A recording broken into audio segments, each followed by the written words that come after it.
अस्सलाम वालेकुम dear student. आज हमारी टॉपिक है ब्रांचेज ऑफ बायोलॉजी, जो कि हमारे 9th की बायोलॉजी में 13 ब्रांच दी गई हैं बायोलॉजी की, जिसमें हमारी टॉपिक आती है।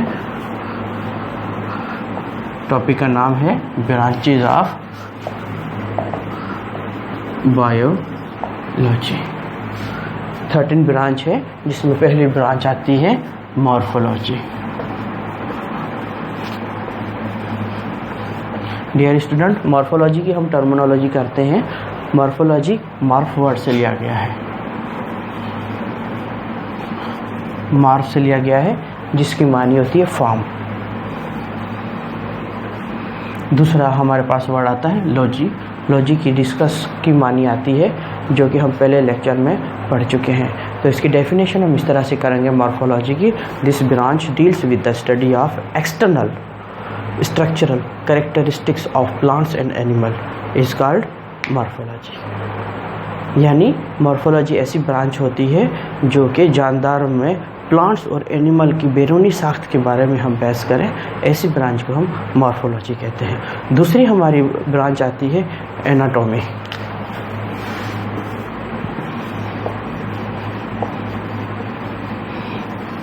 एनाटॉमी की जब हम टर्मिनोलॉजी करते हैं, एना की मानी होती है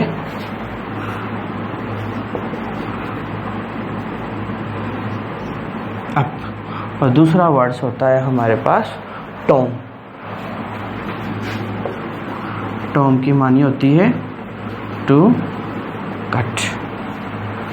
एना की मानी होती है अप। टॉम ये वर्ड टॉम से लिया गया है, जिसकी मानी होती है कट। इसकी डेफिनेशन इस तरह से होगी, study of the structure of organism looking at cell tissue level is called anatomy. अभी इसकी इस तरह से हम सिंपल वर्ड में इसकी तारीफ़ करेंगे, डेफिनेशन करेंगे कि यानी एनाटॉमी बायोलॉजी की ऐसी ब्रांच है जिसमें हम जानदारों की बॉडी के पार्ट्स को काट कर उसकी हम माइक्रोस्कोपिक स्टडी करें टिश्यू और सेल के लेवल पर। ऐसी ब्रांच को हम कहते हैं एनाटॉमी। तो 3rd नंबर पर डियर स्टूडेंट हमारी ब्रांच आती है हिस्टोलॉजी।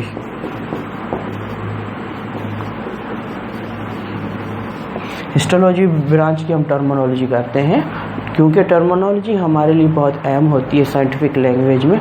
जब तक हम किसी भी वर्ड की टर्मिनोलॉजी नहीं करते तो हमें उसका मकसद समझ नहीं आता। तो हिस्टोलॉजी की हम टर्मिनोलॉजी करते हैं, जो कि हिस्टो से लिया गया है। हिस्टो से लिया गया है, जिसकी मानी होती है वेब, या इसको हम कह सकते हैं टिश्यू, जाल या नसीजे। और दूसरी लॉजी की मानी आप लोगों को डियर स्टूडेंट पता है कि डिस्कस की मानी होती है। तो इसकी डेफिनेशन इस तरह से होगी, it deals with the study of tissues of plants and animal under a microscope. जानदारों की टिश्यू यानी नसीजों और खुलियों की हम माइक्रोस्कोपिक स्टडी करते हैं डीपली, कि किस तरह से इनकी साख्त बनी हुई है, किस तरह इनकी बनावट बनी हुई है, और ये इनकी अरेंजमेंट कैसे होती है सेलों की आपस में। तो इस तरह की हम स्टडी को हम कहते हैं हिस्टोलॉजी। नंबर 4th पे आता है साइटोलॉजी।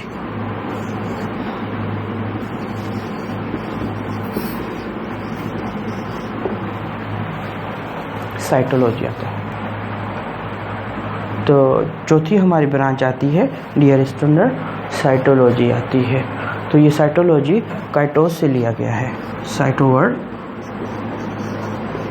काइटोस से लिया गया है, जिसकी मानी होती है सेल, जिसकी मानी होती है सेल होती है।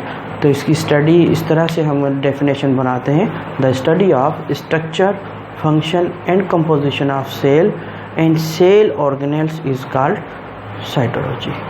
साइटोलॉजी को इस तरह से हम डेफिनेशन करते हैं। तो साइटोलॉजी की ऐसी है, इसकी हम तारीफ सिंपल वर्ड में इस तरह से करेंगे कि ये वो स्टडी कहलाती है जो कि स्ट्रक्चर, बनावट, फंक्शन, उसके काम कारकर्दगी और उसकी बनावट सेल की और उसके अंदर जो सेल के अंदर साइटोप्लाज्म में ऑर्गेनेल्स होते हैं उसकी स्टडी को हम क्या कहते हैं, यानी मुकम्मल सेल की स्टडी को हम क्या कहते हैं, साइटोलॉजी बोलते हैं। साइटोलॉजी का डियर स्टूडेंट दूसरा नाम होता है सेल बायोलॉजी। सेल बायोलॉजी भी इसे कहते हैं, साइटोलॉजी को सेल बायोलॉजी भी कहते हैं। नंबर 5 पे आता है हमारे पास फिजियोलॉजी।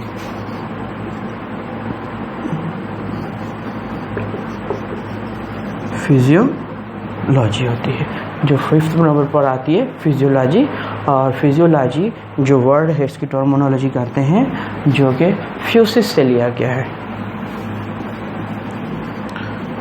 फ्यूसिस से लिया गया है, जिसकी मानी होती है नेचर, और लॉजी की मानी वही डिस्कस की है, डिस्कस के हैं। तो इसकी डेफिनेशन हम बनाएंगे इस तरह से, it is the study of function of different parts of living organisms, के जानदार के मुख्तलिफ हिस्सों की काम की कारकर्दगी के बारे में हम पढ़ें तो ऐसी ब्रांच को हम कहेंगे फिजियोलॉजी। नंबर 6 पे आता है जिसको हम आखिरी ब्रांच कहेंगे हम, क्योंकि आज 6 ब्रांच को डिस्कस करेंगे, बाकी हमारी 6 यानी कि 7, 8, 9, 10, 11, 12, 13 बाकी जो 7 ब्रांचेस बचेंगी उनको हम इंशाल्लाह नेक्स्ट वीडियो में डिस्कस करेंगे। नंबर 6 पर आती है हमारे पास इकोलॉजी। इसको हम थोड़ा मिटा लेते हैं। नंबर 6 पे आ जाता है इकोलॉजी। इकोलॉजी इसी तरह से डियर स्टूडेंट, इकोलॉजी जो है वर्ड है इसको हम इकोलॉजी को हम इन्वायरमेंटल बायोलॉजी भी कहते हैं। इन्वायरमेंटल बायोलॉजी भी इसको हम कहते थे। जिस तरह से साइटोलॉजी को सेल बायोलॉजी दूसरा नाम है, इसी तरह से हम इकोलॉजी को इन्वायरमेंटल बायोलॉजी भी कहते हैं। अब जो इकोलॉजी वर्ड है वो आइकोस से लिया गया है, आइकोस से लिया गया है, जिसकी मानी हमारे पास सिंपल वर्ड में हम कहते हैं होम, घर की है। अब लॉजी की मानी वही डिस्कस बहस होती है, तो इसकी डेफिनेशन हम इस तरह से करेंगे, it is the study of relationship of living organisms with each other and with their non living environment is called ecology. इस सिंपल वर्ड में हम डेफिनेशन इस तरह से कर सकते हैं, ecology is a science of relationship, यानी आपस में इस सिंपल वर्ड में हम इस तरह से इसकी डेफिनेशन करेंगे, इकोलॉजी बायोलॉजी की वो ऐसी ब्रांच है जिसमें हम पढ़ते हैं रिलेशनशिप, ताल्लुक़ का, किससे, जानदारों का आपस में, माहौल के साथ, नॉन लिविंग थिंग्स का। नॉन लिविंग थिंग्स में हमारे पास कौन कौन सी आ जाती है, जिस तरह के एयर, हवा बेजान है, रोशनी बेजान है जिसको हम लाइट बोलते हैं, और तीसरा आ जाता है वाटर, ये हमारे पास क्या आता है, नॉन लिविंग में आता है। इनका साथ जानदारों के ताल्लुक़ को हम इकोलॉजी कहते हैं, या फिर इसको हम बोलते हैं ecology a science of relationship. Simple word में इसकी दो डेफिनेशन मैंने आपको बता दी है।